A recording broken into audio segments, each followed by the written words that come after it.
कुंदनपुर नामक गांव में एक बूढ़ा और उसकी पत्नी गांव में अपनी छोटी सी झोपड़ी बनाकर रहा करते थे। दोनों बहुत ही बूढ़े हो चुके थे, लेकिन बूढ़ा बाबा बहुत ही घमंडी, वहीं बूढ़ी अम्मा बहुत ही दयालु थी। एक दिन जंगल में बूढ़ा बाबा बोला, अरे वाह वाह, कितने सुंदर फल हैं। वाह, मेरा मन तो ललचा ही गया इन सुंदर सुंदर फलों को देखकर। भूख भी बहुत तेज लगी है। हाँ, चलो इन्हीं फलों को खाया जाए। फल खाते हुए बूढ़े ने कहा, अरे वाह, क्या स्वादिष्ट फल हैं। वाह वाह, बहुत मज़ेदार। इतने मीठे फल तो मैंने कभी खाए ही नहीं। रास्ते से गुजरते हुए एक भिक्षुक बूढ़े को देखकर बोला, अरे वाह, कितने सुंदर और चमकदार फल हैं। अगर मुझे थोड़े भी खाने को मिल जाते तो। वैसे भी बहुत जोरों की भूख लगी है, मुझे भी थोड़े फल दे दीजिए। बूढ़ा बोला, अरे चल भाग यहाँ से, मैं तुझे एक भी फल नहीं दूंगा। बहुत भूख लगी है मुझे। ये सारे फल मेरे हैं, मैं ही इन्हें खाकर अपनी भूख मिटाऊंगा। हाँ, बहुत ही स्वादिष्ट फल हैं। वाह, भिक्षुक ने कहा, मैं एक भिक्षुक हूँ, कई दिनों से भीख ना मिलने के कारण बहुत ही भूखा हूँ। अगर तुम इन फलों में से कुछ फल मुझे दे दोगे तो मेरी भूख शांत हो जाएगी।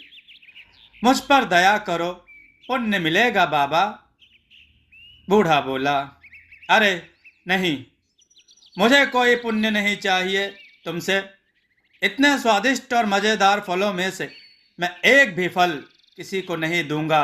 हाँ, चलो जाओ यहाँ से, मुझे इन मज़ेदार फलों का आनंद लेने दो। बूढ़ा बहुत ही निर्दयी और भुक्खड़ है। अपनी भूख के आगे उसे भूखे भिक्षुक की भूख नहीं दिखी। भिक्षुक बोला, जाओ, मेरा श्राप है, अब से तुम जितना भी भोजन करोगे तुम्हारी ये भूख शांत नहीं होगी। तुम जो भी भोजन खाओगे वो तुम्हें अच्छा नहीं लगेगा। ये भिक्षुक का श्राप है, श्राप। लेकिन बूढ़े के ऊपर भिक्षुक की इन बातों का कोई प्रभाव नहीं पड़ा। वो मजे से फल खाता रहा। घर आकर बूढ़ा बोला, भाग्यवान, आज जंगल में एक पेड़ पर बहुत ही सुंदर और स्वादिष्ट फल थे, खाकर मजा ही आ गया। वाह, कितने स्वादिष्ट थे, मैं तो खूब पेट भरकर खा के आया हूँ। बुढ़िया बोली, सच में इतने स्वादिष्ट थे वो फल क्या? बूढ़ा बोला, अरे हाँ भाग्यवान, खूब सारे। लेकिन ये क्या, मुझे बहुत जोरों की भूख लगने लगी है। जाओ जाओ, मेरे लिए जरा भोजन बनाकर लेकर आओ। हाँ, जल्दी जाओ। बुढ़िया बोली, अच्छा ठीक है, अभी बनाकर लेकर आती हूँ। जिसके बाद बूढ़ी अम्मा एक बड़ी सी प्लेट में खिचड़ी लेकर आती है। खिचड़ी खाकर बूढ़ा बोला, अरे रे, छी छी, कितना खराब है, मेरा तो सारा मुंह ही कड़वा हो गया। अरे, इतने वर्ष हो गए लेकिन अभी तक अच्छा भोजन नहीं बनाना सीख पाई तुम। हे भगवान, ना जाने कब मुझे अच्छा भोजन खाने को मिलेगा। बुढ़िया बोली, अरे ये क्या कह रहे हैं, फिर आज हुआ क्या है? जी, क्यों ऐसी बात कर रहे हैं? बूढ़ा बोला, अरे भाग्यवान, तो क्या मैं झूठ बोल रहा हूँ? यह तुम्हारी बनाई खिचड़ी वाकई बेस्वाद है। मुझे तो बहुत जोरों की भूख लगी है। अगर अभी भोजन नहीं मिला तो मेरा लगता है प्राण निकल जाएंगे। हाँ, कुछ तो सोचना पड़ेगा। दूसरे घर में झांकते हुए बूढ़ा बोला, वाह, क्या खुशबू है। वाह, अब इन्हें खाकर ही अपनी भूख शांत करूंगा। समोसे खाने के बाद बूढ़े ने कहा, लेकिन ये क्या, ये समोसा खाकर भी मेरी भूख शांत नहीं हो रही। अब तो और जोर की भूख लग रही है। यहाँ से कहीं और चलता हूँ। घर की मालकिन ने कहा, अरे अभी यहीं तो रख कर गई थी सारे समोसे, अचानक कहाँ गायब हो गए। हे भगवान, कौन ले गया यहाँ से? अब यही देखना बचा था। जरा देखो तो, दिन दहाड़े चोरी हो रही है, दोबारा से बनाना पड़ेगा अब।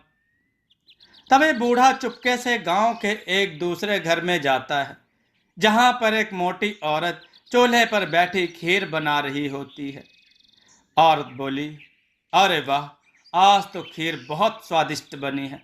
वाह वाह, आज तो खूब मजे से खाऊंगी।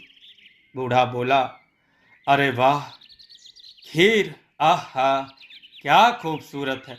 लेकिन इस मोटी के रहते कैसे खा पाऊंगा मैं ये खीर? कुछ सोचना पड़ेगा। अपनी आवाज से बिल्ली की आवाज निकालता है, जिसे सुनकर मोटी औरत थोड़ी डर जाती है।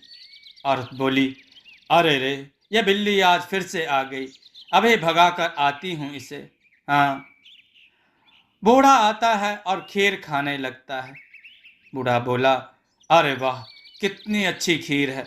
अरे, ये सारी खीर खाने के बाद भी मेरी भूख शांत क्यों नहीं होती?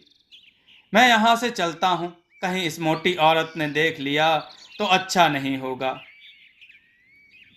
कुछ समय बाद औरत बोली, अरे, मेरी खीर कहाँ गई? अभी तो यहीं रख कर गई थी। कौन मूर्ख बना गया मुझे, मेरी सारी खीर खा गया। जिसके बाद बूढ़ा एक के बाद एक गांव वालों के घर में जाता है। उसके बाद बूढ़ा औरों के घर से चोरी से सबका भोजन खा जाता है, लेकिन फिर भी उसकी भूख शांत नहीं होती। अगली सुबह बूढ़ी अम्मा अपने हाथ में मिट्टी का मटका लिए जंगल में पानी लेने जा रही थी। बुढ़िया रास्ते में जाते हुए बोली, अरे, क्या हुआ, तुम रो क्यों रहे हो?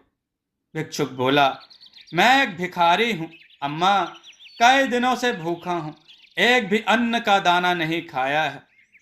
अब तो शरीर में इतनी भी शक्ति नहीं बची कि मैं यहाँ से कहीं जाकर किसी से भोजन मांग सकूं।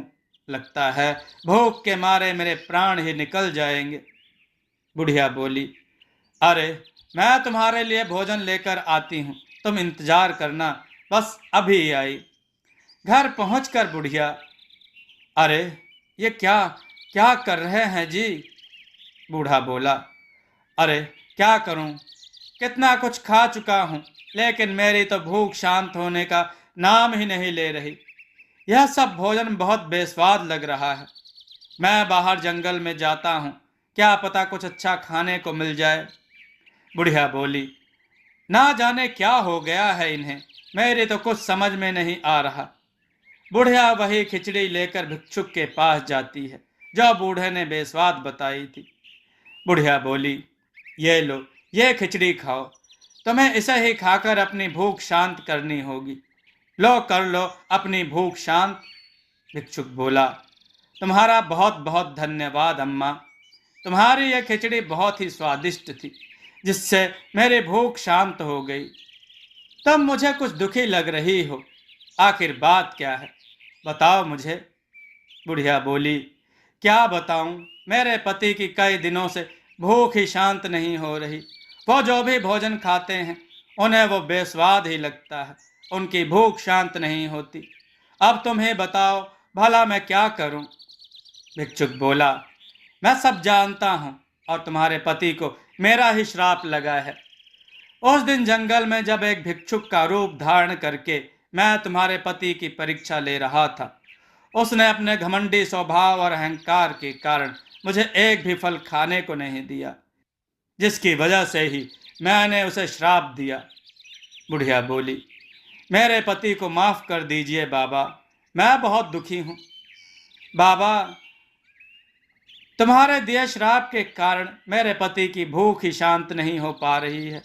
जितना भी भोजन देती हूँ उन्हें स्वादिष्ट नहीं लगता, उनकी भूख शांत ही नहीं होती।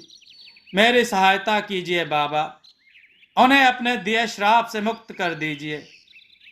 साधु बोला, मैं तुम्हारी पीड़ा समझ सकता हूँ, तुम बहुत ही दयालु और नेक दिल की स्त्री हो, लेकिन अब मैं अपना दिया श्राप वापस नहीं ले सकता। लेकिन हाँ, तुम्हें एक मार्ग जरूर दिखा सकता हूँ, जिस पर चलकर तुम्हारे पति को मेरे श्राप से मुक्ति मिल जाएगी, लेकिन वो मार्ग कठिन होगा।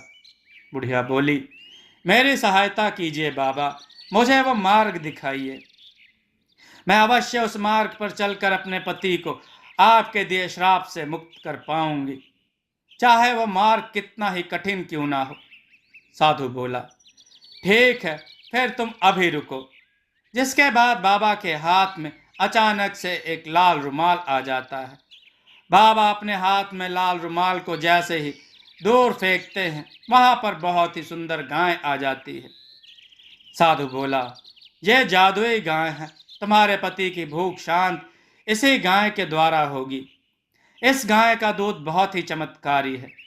अगर इस गाय से प्राप्त दूध तुमने अपने पति को पिला दिया तो उसे मेरे दिए श्राप से मुक्ति मिल जाएगी, लेकिन ये कार्य बहुत ही कठिन होगा। यह गाय तुम्हें तभी अपना दूध देगी जब यह तुमसे प्रसन्न होगी, अन्यथा तुम्हारे पति को श्राप से मुक्ति मिलना असंभव है। बुढ़िया बोली, बाबा बिल्कुल भी चिंता मत कीजिए। साधु ने कहा, अच्छा तो ठीक है, जाओ, तुम ले जाओ मेरे इस गाय को, लेकिन याद रखना, अगर तुम इसे प्रसन्न नहीं कर पाई तो तुम्हारे पति का श्राप खत्म नहीं होगा, वो ऐसे ही भूखे इंसान की तरह फिरता रहेगा। गाय को घर लाने के बाद बुढ़िया बोली, अरे गाय माता, आखिर तुम कैसे प्रसन्न होगी?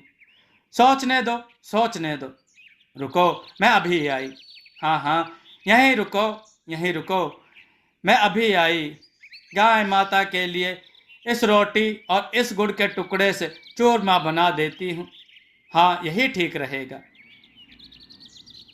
बुढ़िया बोली, ये लो गाय माता, देखो मैंने तुम्हारे लिए गुड़ का चूरमा बनाया है।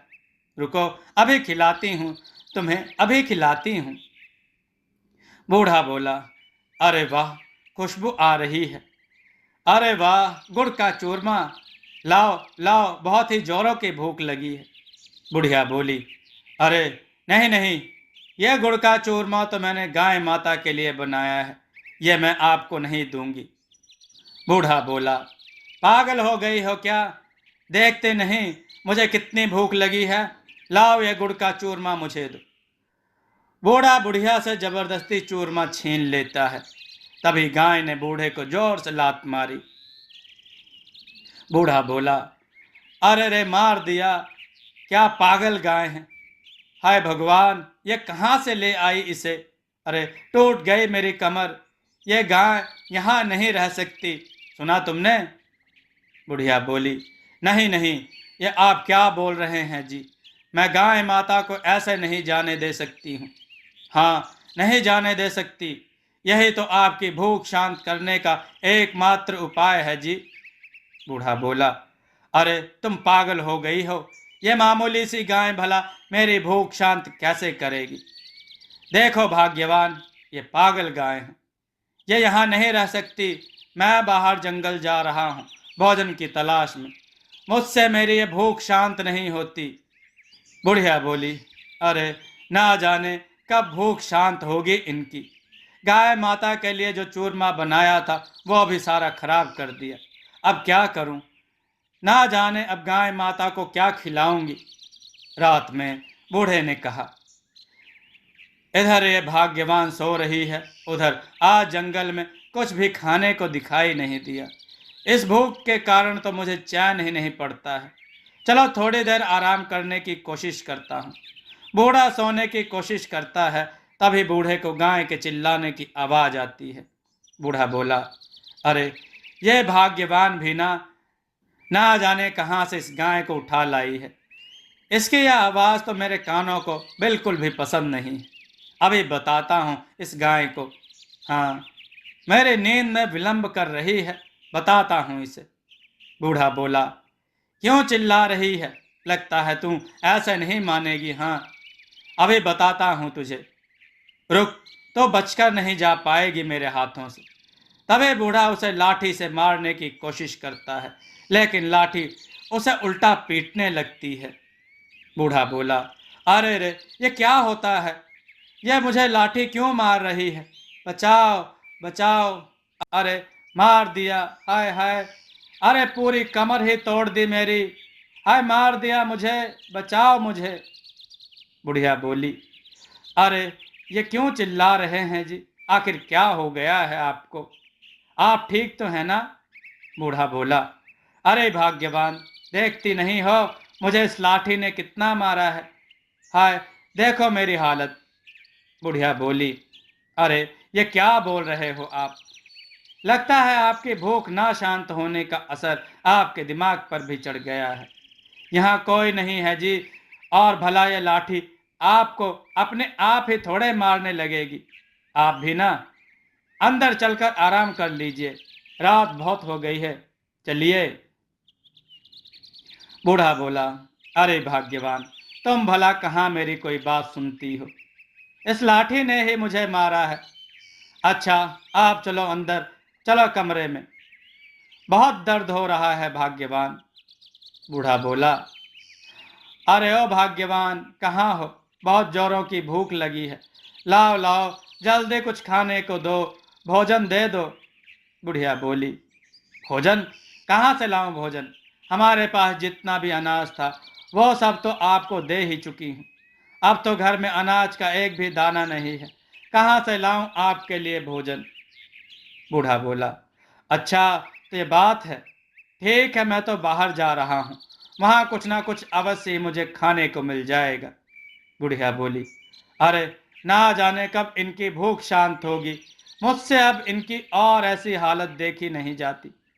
अरे आज तो घर में एक भी अनाज का दाना नहीं है, ऐसे में गाय माता को तो भूख लगी ही होगी ना। अब क्या करूं मैं, गाय माता को ऐसे भूखा रखना तो पाप होगा। बुढ़िया बोली, रुको गाय माता, मैं अभी कुछ लाती हूँ। ये लीजिए गाय माता, अब तो मेरे पास तुम्हें खिलाने के लिए यही एकमात्र भोजन है, तुम यही खा लो गाय माता, यही खा लो। बूढ़ा बोला, मेरे भूख भी शांत नहीं हुई, लगता है यह मेरी ही गलती का फल है। उस दिन जंगल में अपने लालच के कारण मुझे उस भिक्षुक की भूख नजर नहीं आई और फल भी उसे खाने को नहीं दिया, मेरी इसी गलती की सजा मुझे मिली है। मुझे ऐसा नहीं करना चाहिए था, नहीं करना चाहिए था। बुढ़िया बोली, मैं जानती हूँ जी, ये बाबा के श्राप के कारण ही हुआ है, लेकिन अब तो आपको भी अपनी गलती का एहसास हो गया है, ना जाने कब आपको मुक्ति मिलेगी। तभी अम्मा की नज़र गाय पर पड़ती है, जो अचानक से चमकने लगती है और जिसके थनों से दूध टपकने लगता है। ये देखकर अम्मा हैरान रह जाती हैं। बुढ़िया बोली, अरे वाह, चमत्कार, लगता है गाय माता प्रसन्न हो गई। बूढ़ा बोला, बहुत बहुत धन्यवाद गाय माता। बुढ़िया ने कहा, यह सब छोड़िए जी, ये पाप है, किसी भी जानवर का भोजन नहीं छीनना चाहिए जी। ये लीजिए, यह दूध की मटकी पी लीजिए, इससे जरूर आपकी भूख शांत हो जाएगी। बूढ़ा बोला, अच्छा ठीक है, तुम कहती हो तो मैं यह दूध की मटकी पी लेता हूँ, लाओ मुझे दे दो। दूध पीने के बाद बूढ़ा बोला, अरे ये क्या भाग्यवान, सच में से सच में यह दूध तो चमत्कारी है, इसे पीते ही मेरी भूख शांत हो गई, लेकिन ये कैसे हुआ भाग्यवान। बुढ़िया बोली, ये सब गाय माता की वजह से हुआ है जी, बाबा ने बिल्कुल सच कहा था, ये गाय चमत्कारी है, चमत्कारी, तुम्हारा बहुत बहुत धन्यवाद गाय माता। बूढ़ा बोला, अरे ये क्या भाग्यवान, ये गाय अचानक से गायब कैसे हो गई, मेरी तो कुछ समझ नहीं आ रहा। बुढ़िया बोली, वो गाय वापस बाबा के पास चली गई है जी। वापस चली गई, आप श्राप से मुक्त हो गए जी। बूढ़ा बोला, यह तुम क्या बोल रही हो भाग्यवान, मेरी भूख शांत हो गई, लेकिन भाग्यवान यह गाय तुम्हें कहाँ मिली, बताओ मुझे। अच्छा तो मेरी ये दशा बाबा के श्राप के कारण हुई थी। सत्य है कि उस दिन जंगल में उस भूखे भिक्षुक को मैंने एक भी फल नहीं दिया था, जबकि मेरे पास खूब सारे फल थे।